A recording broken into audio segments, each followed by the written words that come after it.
The day we moved Bobby, and to see him run freely on grass for the first time, it made us think, this is what we want to do. This is where, you know, we're going to change our lifestyle from being bus and coach company to looking after animals.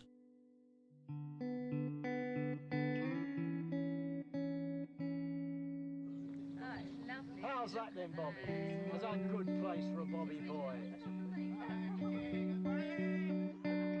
Bobby was already here when we acquired the site, which at the time was Broxbourne Zoo.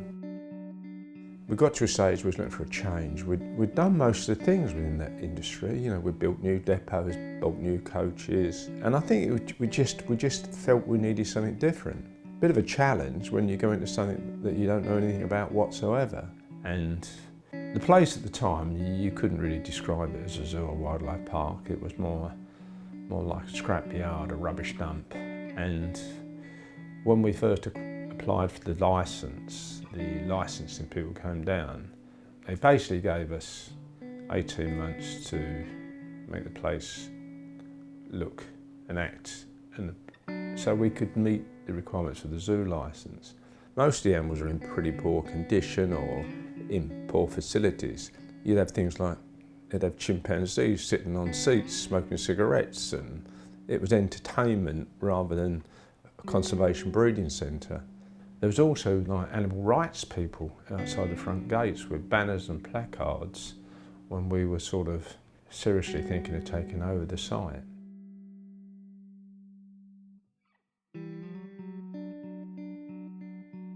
We had to make a decision. We realised that financially we couldn't do everything. We couldn't run a bus and coach and travel business, we couldn't try and build a wildlife park or a zoo, and this is why I think we decided that the zoo, the animals, the welfare, that was a new aim for us, a new target, something to aim for, and I think that's what drove us on. The animal that really drove us on was Bobby the lion. I think he was the icon, he was the special one. The first thing for us was to either rehome him or build him what we felt was a purpose-built enclosure. And I don't like to say the word cage, but it was more like a small prison, possibly 10, 15 feet square, made of old scaffold poles, had an old tilt over the top. There was no proper house for him to sleep in, a nice enclosure for him to run in. And he'd lived in that, as far as I can aware, all his life. When we built that enclosure, we utilised our own staff.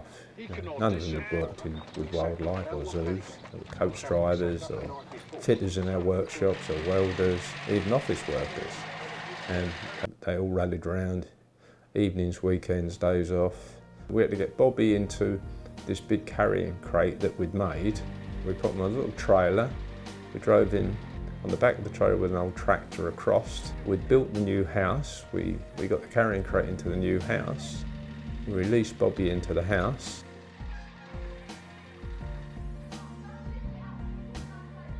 And I think that the great thing was when we lifted the hatch of the house to let him come out into the new enclosure, to see his face, you know, appear through the hatch and then sort of gingerly walk on grass for the first time. It was uncertain what it was. It was almost like, what is this? But he soon sort of, after an hour or less than an hour or so, sort of acclimatised himself to it. And just to stand there and watch him run round, he's never been able to run before. That is something special. Giving that lion the opportunity, Bobby, just to feel not free as such, but as near to free as we could make it. How's that then, Bobby? Was that a good place for a Bobby boy? And that will stay with us forever, that memory.